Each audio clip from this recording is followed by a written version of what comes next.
Having been informed by a trusted source whom he insists on keeping anonymous, opposition member of Parliament Ganesh Mahipaul has alleged that some $700 million will be paid to 3 commissioners serving on the Presidential Commission of Inquiry (C.O.I) into the March 2020 general and regional elections. During a telephone conversation with Nightly News on Monday, Mahipaul explained that after receiving word on the exorbitant salaries commissioners and 2 officers of the C.O.I are allegedly expected to receive, he formally requested information on their remuneration packages from the office that is constitutionally responsible for providing same. But instead of the information being made readily available, Commissioner of Information, retired Justice of Appeal Charles Ramson Sr. instructed Mahipaul to ask the Office of the President directly, and if he does not get it, he can return to the Office of the Commissioner of Information. The Member of Parliament told Nightly News that his next step is to secure legal guidance on the way forward. He said he believes that there is a deliberate attempt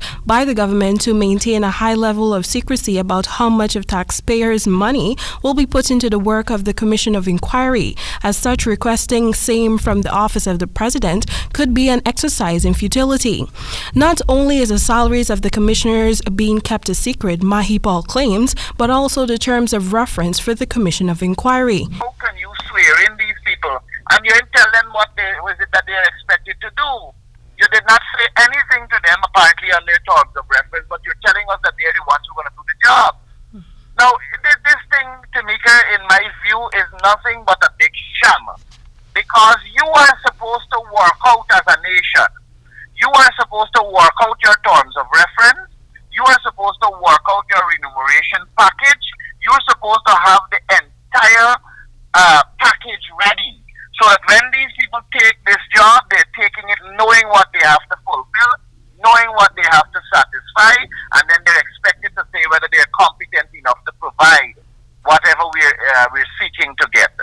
President Irfan Ali in July said the terms of reference for the Commission of Inquiry into the March 2nd, 2020 general and regional elections were still being finalized. In the wake of Attorney General Anil Nandlal dismissing Mahipaul's claims, signaling that it is fabricated, Mahipaul says he will stand by his words since neither Nandlal or anyone from the government side has revealed earnings committed to members of the C.O.I. If you are telling the nation that it's not 700 million, and if you're telling the nation that it is fabricated, then tell us what is the truth.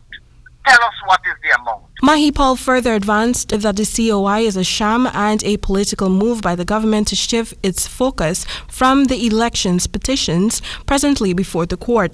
In June of this year, President Irfan Ali announced that a commission of inquiry headed by Justice of Appeal retired of Turks and Caicos, Stanley John, has been set up to investigate the frailty of Guyana's electoral systems and present recommendations for improvements. The panel was sworn in earlier this month. The words of Attorney General at the swearing-in event, as quoted in some sections of the media, were that the C.O.I is not cheap but essential. Timeka Rodney reporting for the HGP Nightly News.